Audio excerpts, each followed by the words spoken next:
Hello दोस्तों, स्वागत है आपका एबी पढ़ाई के यूट्यूब चैनल पे। अब पढ़ाई के यूट्यूब चैनल पे आपका फिर से स्वागत है। पिछले लेक्चर में हम जनरल साइंस का मैकेनिक्स पढ़ रहे थे, जिसमें पढ़ रहे थे न्यूटन लॉ ऑफ मोशन। पिछला वीडियो तो आपने देख लिया होगा, नहीं देखा तो फिर से देख लेना, क्योंकि उसी के आगे पढ़ेंगे हम। उसी के आगे पढ़ेंगे न्यूटन लॉ ऑफ मोशन पढ़े थे, जिसमें न्यूटन की गति के कितने नियम थे? 3। पहला नियम थोड़ा सा रिवाइज कर लेते हैं। पहला नियम को क्या बोला था? जड़त्व का नियम। पहले नियम को क्या बोला था? जड़त्व का नियम। दूसरे नियम को क्या बोला था? बल का नियम। तीसरे नियम को क्या बोला था? क्रिया प्रतिक्रिया का नियम। न्यूटन का पूरा नाम था आइजैक न्यूटन। क्या नाम था? आइजैक न्यूटन, जिसने कौन सी बुक लिखी थी? प्रिंसिपिया। कौन सी बुक लिखी थी? प्रिंसिपिया। आज पढ़ते हैं न्यूटन की गति का दूसरा नियम। न्यूटन की गति के नियम पढ़ रहे थे, पहला पढ़ लिया था हमने जड़त्व का नियम। आज पढ़ते हैं न्यूटन की गति का द्वितीय नियम या दूसरा नियम। कौन सा नियम पढ़ते हैं? दूसरा। अब दूसरा नियम पढ़ने से पहले एक टर्म पढ़ेंगे अपन, संवेग। क्या पढ़ेंगे? संवेग। संवेग को बोलते हैं मोमेंटम। क्या बोलते हैं? मोमेंटम। अब देखना संवेग क्या है। जैसे कोई भी व्यक्ति या वस्तु जिसका मास m हो, जिसका मास क्या हो? m। ये m मास की कोई भी एक वस्तु रखी हुई है, जैसे मैं हूं, मेरा मास जैसे 60 kg है। मेरा मास कितना है? 60 kg है। कोई भी वस्तु या व्यक्ति जिसका मास क्या है? m, जिसको हम क्या मान सकते हैं? 60 kg। अगर इसकी वेलोसिटी v हो, इसकी वेलोसिटी क्या हो? v मीटर पर सेकंड हो, तो संवेग को p से शो करते हैं, p से दर्शाते हैं, m इंटू v होगा। क्या होगा? m into v। क्या होगा? m into v। समझ में आया यहां तक? क्या होगा? कोई भी व्यक्ति, जैसे मेरा 60 kg है और मैं 10 मीटर की चाल, 10 मीटर पर सेकंड की चाल से चल रहा हूं, तो संवेग क्या होगा? 60 इंटू 10 क्या होगा? 60 kg मीटर सेकंड। क्या होगा? ये होगा 60 kg 600 kg मीटर पर सेकंड। ध्यान से सुन लेना, अब याद रख लेना। कोई भी व्यक्ति जिसका मास तो m है, वेलोसिटी v हो, तो उसका संवेग क्या होगा? क्या होगा? p बराबर m इंटू v। अर्थात मास और वेलोसिटी के प्रोडक्ट को, मल्टीप्लिकेशन को क्या बोल सकते हैं अपन? संवेग बोल सकते हैं। क्या बोल सकते हैं? संवेग। ये तो आज संवेग जो किस में काम आएगा? दूसरे नियम में। किस में काम आएगा? दूसरे नियम में। अब समझना दूसरा नियम न्यूटन ने क्या बोला था? दूसरा नियम। अब दूसरा नियम समझा रहा हूं। न्यूटन ने दूसरा नियम क्या बोला था?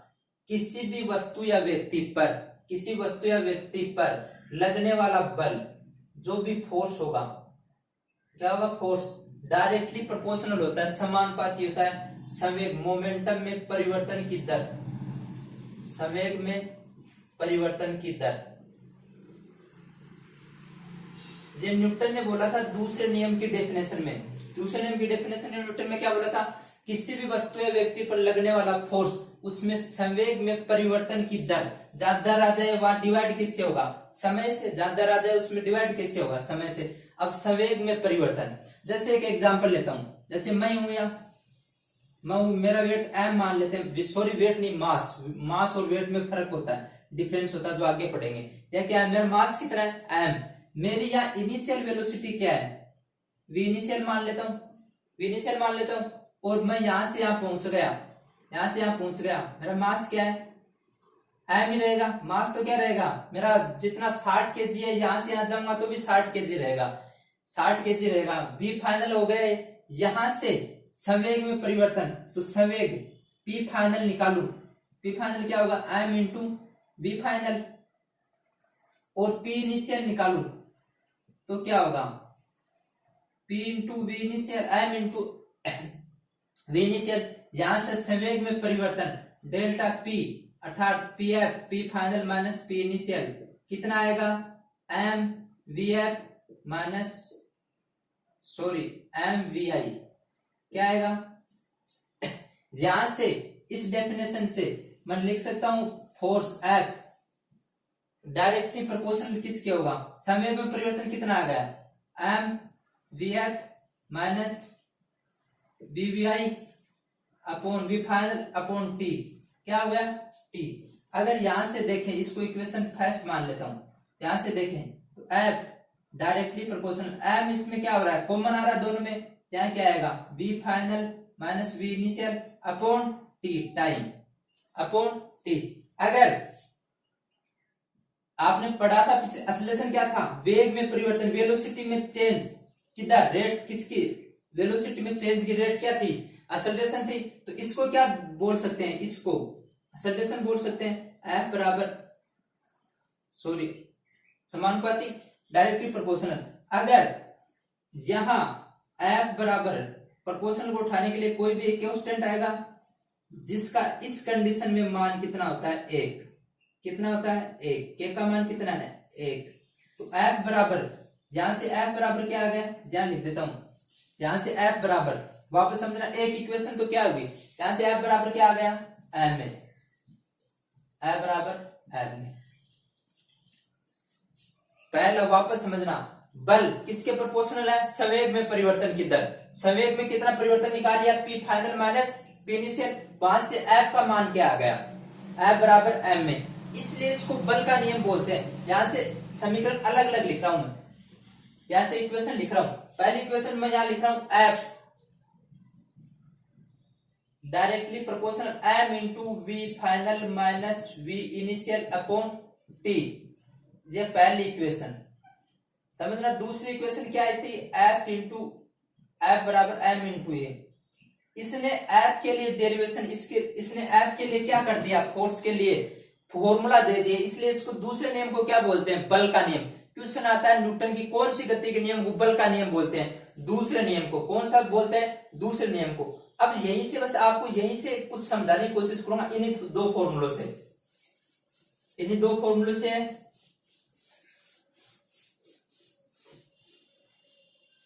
समझना। इन दो फॉर्मूलों से मैं आपको क्या समझाता हूं, इन दो फॉर्मूलों से।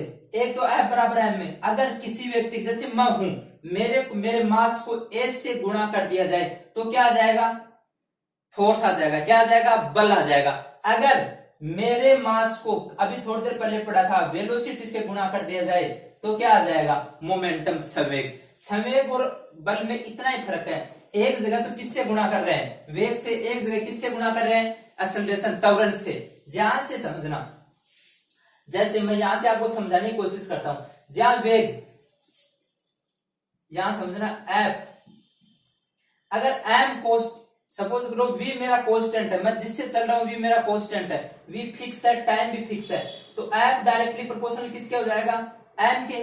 एम जरा एफ बराबर में, सपोज करो एम बराबर मेरा 60 केजी था, तो एफ भी कितना होगा 60। अगर एम को बढ़ाता हूं 65, एम को बढ़ा दिया, कोई दूसरा व्यक्ति था जिसका वजन 65 था, तो उस पर बल कितना लगेगा 65, अर्थात बल किसमें ज्यादा लग रहा है, जिसमें एम ज्यादा है, जिसमें एम ज्यादा है। यहां दूसरा एक चीज और समझना, यहां से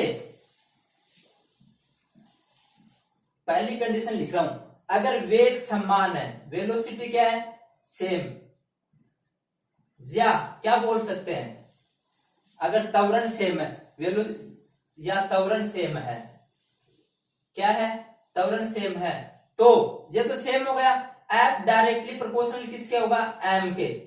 एफ डायरेक्टली प्रोपोर्शनल किसके होगा, एम के। ये याद रखना है, यहां से एफ का मान बढ़ाएंगे तो एम का मान भी क्या होगा, बढ़ेगा। लेकिन यहां से ये क्या है, ये वैल्यू पूरी क्या है, कांस्टेंट सेम होनी चाहिए, क्या होनी चाहिए, सेम होनी चाहिए। दो की तुलना करें, जैसे मैं हूं, एक दूसरा व्यक्ति है, मेरा 60 केजी है, किसी दूसरे का 65 केजी है, अगर हमारा त्वरण वेलोसिटी में डिफरेंस सेम है, तो 65 केजी वाले पर बल ज्यादा लगेगा, क्या लगेगा, बल।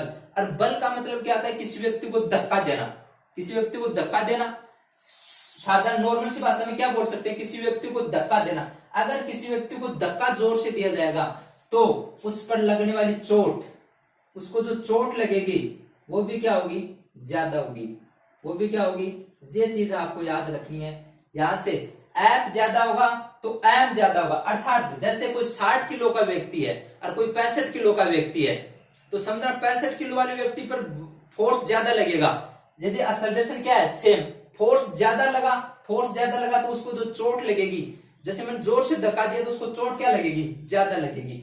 दूसरा, इसी इक्वेशन से एक चीज और समझा रहा हूं, अगर एम सेम है, क्या मान सकते हैं, एम सेम हो किसी के लिए, एम सेम हो लेकिन टी अलग अलग हो, टी क्या हो, अलग अलग। यहां से देखना, अगर मैं टी का मान बढ़ाता हूं, समय का मान बढ़ाता हूं, यहां से टी का मान बढ़ाया तो एफ का मान क्या होगा, इनवर्सली है, इनवर्सली का मतलब एफ का मान क्या होगा, घटेगा, एफ का मान क्या होगा, घटेगा, एफ का मान घटेगा अर्थात उस पर बल क्या लगेगा, कम लगेगा, उसको धक्का धीरे लगेगा, धक्का धीरे लगेगा तो चोट क्या होगी,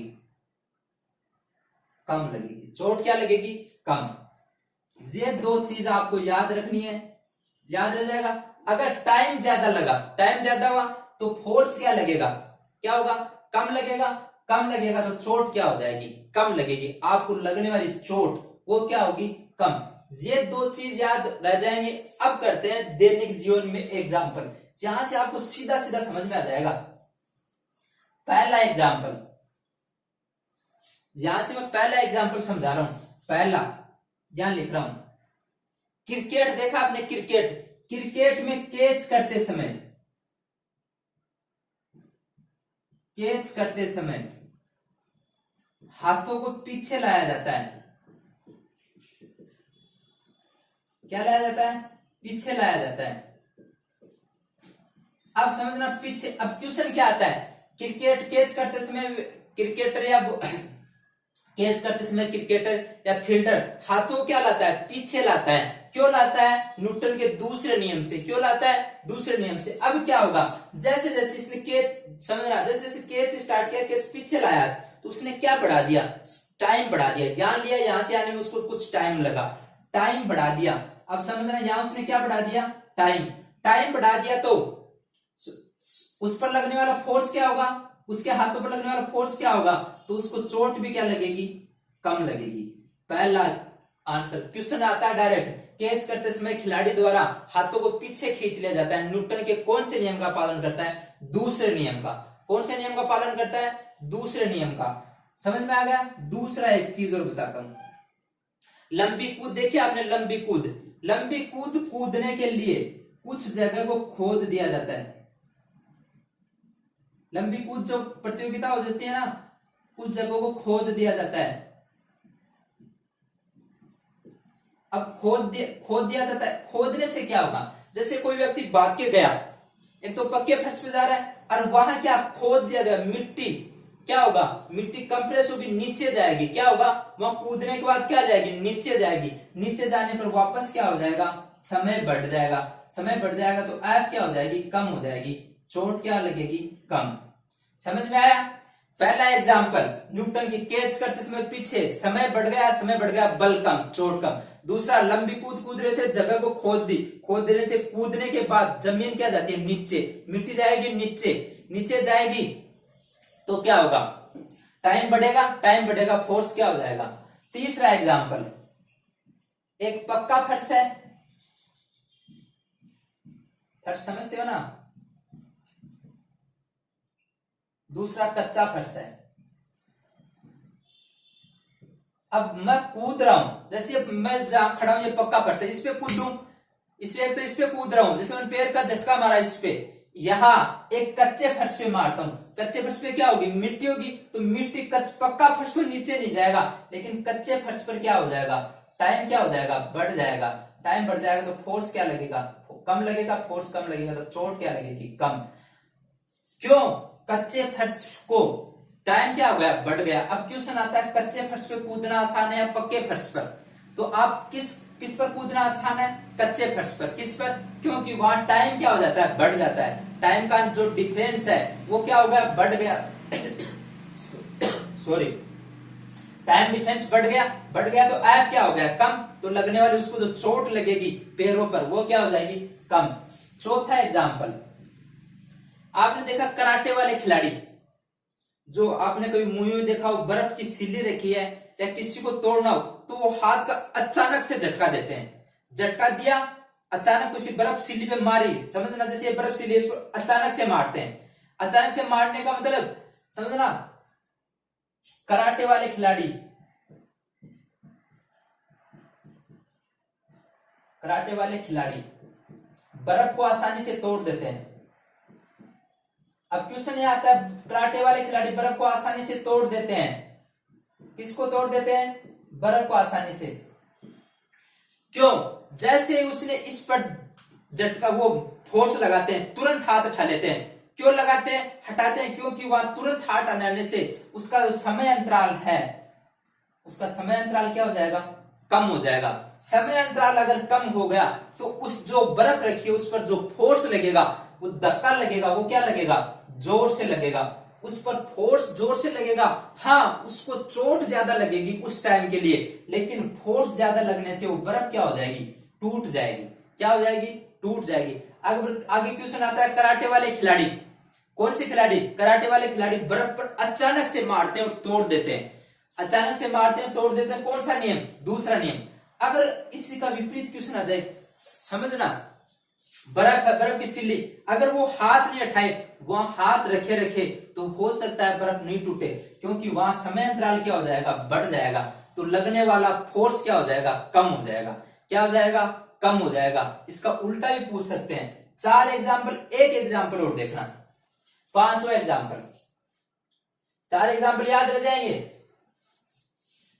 4 एग्जाम्पल, एक 5वां एग्जाम्पल। दैनिक जीवन में ही आपने कभी टेनिस बॉल लिया है? एक तो टेनिस बॉल है, एक लेदर की बॉल है। टेनिस बॉल है, लेदर की बॉल। कोई खिलाड़ी खेल रहा था, उसने सेम जोर लगाया, सेम धक्का मारा, बैट से सेम गति से जोर लगाया, टेनिस बॉल पर भी और लेदर बॉल पर भी। अर्थात उसने जो वेग दिया वो क्या था? दोनों को सेम था। क्या था? सेम था। अब आपने देखा होगा, एक बैट्समैन, एक तो टेनिस बॉल को उसी फोर्स से धक्का मारता है, एक लेदर बॉल को उसी बॉल से धक्का मारता है, लेकिन टेनिस बॉल को कैच करना आसान है। क्या है? आसान। जबकि लेदर बॉल को कैच करना कठिन है। क्यों? इसमें क्या हुआ?